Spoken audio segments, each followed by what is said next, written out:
వాతావరణం చూసి first time అంటే రోజు రోజుకు మార్పులు వస్తూ ఉన్నాయి. రాజకీయాలు కాలానుగుణంగా జరుగుతూ ఉంటాయి. వాటికి కొంత మీరు ఆజ్యం పోస్తుంది. అది నేను యాక్చువల్గా ఇక్కడికి వచ్చింది అది వేరే పనుల మీద వచ్చా. చాలా రోజులైంది మిమ్మల్ని చూస్తే బాగుంటుంది. మీ ద్వారా మరికొంత ఇన్ఫర్మేషన్ తెలుసుకుందాము అనేటువంటి ఉద్దేశం ప్రధానమైంది. నేను చెప్పేది ఏదో ప్రధానంగా మీ దగ్గర నుంచి తెలుసుకున్నాను. ఎందుకంటే ఎంతైనా నేను రాజకీయాల నుంచి వచ్చేటువంటి వాడిని ఆ వాసన పూల ఇంకా పూర్తిగా. సో అందువల్ల రావటం జరిగింది. మీరు ఏదైనా చెప్తే సంతోషిస్తాను. తర్వాత నేను చెప్పాల్సి ఏమిటి ఎక్కడ ఏ జిల్లాలో లేని వాతావరణం ఈ జిల్లాలో కనపడుతుంది. కారణం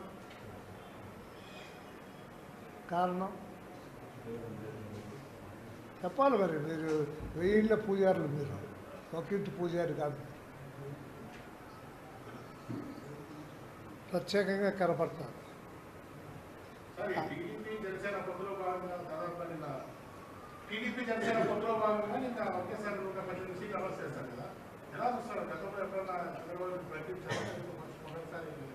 అట్లా కాదు, ధ్యేయము వాళ్ళకు ఒకటే. చంద్రబాబు నాయుడు ధ్యేయము, పవన్ కళ్యాణ్ ధ్యేయం ఒకటి. ఏమైనా సరే తూలి మారు జగన్ను గద్దె దింపాలనేటువంటి దానికి వాళ్ళు ఎన్ని త్యాగాలకైనా సిద్ధమైంది. చాలా ఆత్మీయులను కూడా దూరంగా పెట్టారు. రియాలిటీ పరిస్థితి ఏదో తెలుసుకొని ఏమి కులము మతము ఇవన్నీ ఉన్నా కూడా వాటికన్నిటి లీస్ట్ ఇచ్చారు. కట్టకడపటి ప్రాధాన్యత ఇచ్చారు. ఇవాళ కులం చాలా ఎక్కువ ప్రామినెన్స్ ఉంది. కులానికి మతానికి ప్రామినెన్స్ ఉంది. ఉన్నా కూడా చంద్రబాబు నాయుడు గారు, పవన్ కళ్యాణ్ గారు ఇద్దరు కూడా వాటిని పెద్దగా పక్కన పెట్టి వాళ్ళ ధ్యేయం ఒకటే. ఏది ఏమైనా సరే ఈ జగన్ యొక్క ఈ రాక్షస పాలన అంతమొందించాలనేటువంటిది. కాబట్టి వాళ్ళకు ఆత్మీయులుగా ఉన్నటువంటి వాళ్ళకు కూడా టికెట్లు ఇవ్వలేదు. అది ఒక రకంగా చెప్పాలంటే చంద్రబాబు నాయుడు గారి యొక్క ఆయన నేచర్కు, ఆయన దీనికి వ్యతిరేకంగా కూడా పోయి ఎన్నో అంచుకొని ఈ మారు పూర్తిగా సర్వేలపైన ఇతరత్ర వాటిపైన ఆధారపడి టికెట్లు ఫిక్స్ చేశారు. సహజంగానే టికెట్ రాని వాడికి కొంత కోపము తాపం ఉంటుంది. 10 ఏళ్ళ సర్వీస్ ఉన్నటువంటి వాడు 10 సంవత్సరాలు చంద్రబాబు నాయుడు చెప్పినట్టుగానో లేకపోతే పవన్ కళ్యాణ్ గారు చెప్పినట్టుగానో నడుచుకునేటువంటి వారు ఉంటారు. వస్తుందని ఇంతవరకు ఆశ పెట్టుకుంటారు. ఇవాళ ఈ పొత్తుల వలన కొందరు ఆశలు తగ్గించుకోక తప్పలేదు. వాళ్ళు తగ్గక తప్పలేదు. తెలుసు, చంద్రబాబు నాయుడుకు తెలియదు ఏమి కాదు. పరిస్థితులు ఎవరు ఇప్పుడు మా ముసలాయన ఉన్నాడు, కళ్యాణ్ దుర్గం ముసలాయన. ఆయన ఎంత సిన్సియర్గా ఉంటాడో చంద్రబాబు నాయుడు గారికి తెలుసు. అయినా కూడా కాలానుగుణంగా పరిస్థితులకు అనుగుణంగా ఏమైనా సరే గెలవాలనేటువంటి ఉద్దేశంతో ఇవాళ టికెట్ మార్చారు. ఆయన ఇట్లే సరిపోకనేది కాదు, లేకపోతే యూజ్లెస్ అనేటువంటి మాట కాదు. మిన్నైన క్యాండిడేట్ ఉండాలా, ఏ పరిస్థితుల్లో ఏ దానికైనా తట్టుకోగలిగినటువంటి పరిస్థితిలో ఉండాలనేటువంటి ఉద్దేశంతో ఆయన మార్చారు తప్ప మరి ఆయన్ను యూజ్లెస్ అనేటువంటి మాట అనలేదు. ఇట్లనే ఒకటి రెండు పార్థసారథి ఎంత సీనియర్ పార్టీలో, చాలా సీనియర్, పరిస్థితులకు అనుగుణంగా మార్చుకోవాల్సి వచ్చింది. అతను కూడా చాలా మదనపడుతున్నాడు. ఈ మార్పులు చేర్పుల వల్ల ఎంతో కాలంగా అతను నమ్మినటువంటి వాళ్ళకు న్యాయం కాదు, కొంత అన్యాయం తన వల్ల జరిగింది అనేటువంటి బాధ మదనపడటం అనేది ఉంది. అనేటువంటి వాతావరణం చూసాం.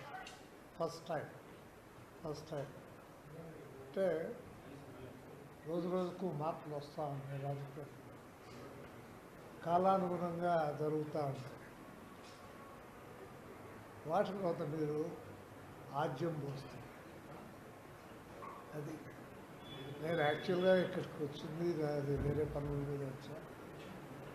చాలా రోజులైంది మిమ్మల్ని చూస్తే బాగుంటుంది. మీ ద్వారా మరికొంత ఇన్ఫర్మేషన్ తెలుసుకుందాము అనేటువంటి ఉద్దేశం ప్రధానమైంది. నేను చెప్పేది ఏదో ప్రధానంగా మీ దగ్గర నుంచి తెలుసుకున్నాను. ఎందుకంటే ఎంతైనా నేను రాజకీయాల నుంచి వచ్చేటువంటి వాడిని ఆ వాసన పూల ఇలా పూర్తిగా. సో అందువల్ల రావటం జరిగింది.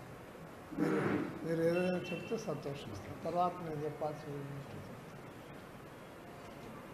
ఏమిటి ఇవన్నీ కూడా రాబోయే రోజుల్లో సర్దుబాటు. పార్టీ అంతా ఏకతాటిపైన ఉండి చంద్రబాబు నాయుడు నాయకత్వాన్ని సమర్థిస్తూ పనిచేస్తుంది అన్నటువంటి నాకున్నటువంటి అభిప్రాయం. అప్పుడే నిన్నటికి ఈరోజు కూడా టెన్షన్ తగ్గింది. నిన్న ఉన్నంత టెన్షన్ ఇవ్వాలి. స్లోగా ఇది వస్తూ ఉంది. దానితోడు చంద్రబాబు నాయుడు గారు కూడా వీళ్ళందరినీ పిలిపించుకొని మాట్లాడి ఏదో చేస్తున్నారు. మా లాంటి వాళ్ళు ఎవరు ఉంటే మేము కూడా మాట్లాడడానికి ప్రయత్నం చేస్తున్నాం. కాబట్టి ఈ టెన్షన్ అనేది ఇట్ విల్ నాట్ కంటిన్యూ. ఎలక్షన్ల వరకు ఉంటుందని అనుకోవటం లేదు. ఇదంతా కూడా పొంగు పాల పొంగు వచ్చేట్టుగా వేడి వస్తానే వచ్చేసింది, చల్లారిపోతుంది. కాబట్టి ఒకటే అందరి ధ్యేయం, జగన్ ఈ మారు రాకూడదు. That is only one. Ticket రాని వానికి అట్లే ఉంది, టికెట్ వచ్చిన వానికి అట్లే ఉంది. నాలాంటి వాడు దూరంగా ఉన్నటువంటి వాడు నాలాంటి వాడికి కూడా అదే అభిప్రాయం ఉంది. తర్వాత అన్ని ఇద్దరు లెక్క పెడుతున్నారు చంద్రబాబు నాయుడు. కులాన్ని కూడా is considering even the caste also. Caste కూడా కన్సిడర్ చేసి ఏ క్యాస్ట్ అయితే బాగుంటుందని. ఎందుకంటే ఇవాళ మేము ఉన్నప్పటికీ ఇప్పటికీ పాలిటిక్స్లో కులం ప్రధానంగా పనిచేస్తాం. కులం. సో ఆ కులాన్ని కూడా కన్సిడర్ చేసేటువంటి ఇవన్నీ ఇట్లాంటివన్నీ కొత్త టెక్నిక్స్, కొత్త వ్యవహారాలు వచ్చాయి. దానివల్ల ఇది కొంత అలజడి కలిగించిన ఈ అలజడి రాబోయే రోజుల్లో ఎలక్షన్ల కంటే ముందే ఎప్పుడో ఒక 10 రోజుల లోపల, వారం రోజుల లోపల ఇవన్నీ కూడా తగ్గిపోతాయి. ఈ పొంగంతా కూడా చల్లారిపోతుంది. వాళ్ళ మీద ఉండే పొంగంతా కూడా చల్లారిపోయి మామూలు స్థితికి వచ్చి అందరి ఐకమత్యంతో సబటైజ్ అనేటువంటి మాట లేకుండా ఐకమత్యంతో పనిచేసి వారు ఖచ్చితంగా చంద్రబాబు నాయుడు ముఖ్యమంత్రి చేస్తారు. This issue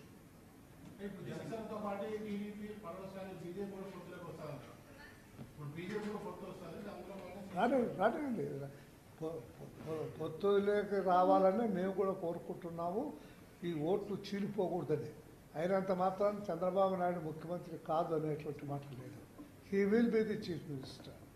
he will be. దాంట్లో ఎవరికి ఏమి అభ్యంతరం ఉండదు. అటు బీజేపీకి కానీ ఇటు పవన్ కళ్యాణ్ కానీ ఏమి అభ్యంతరం ఉండదు.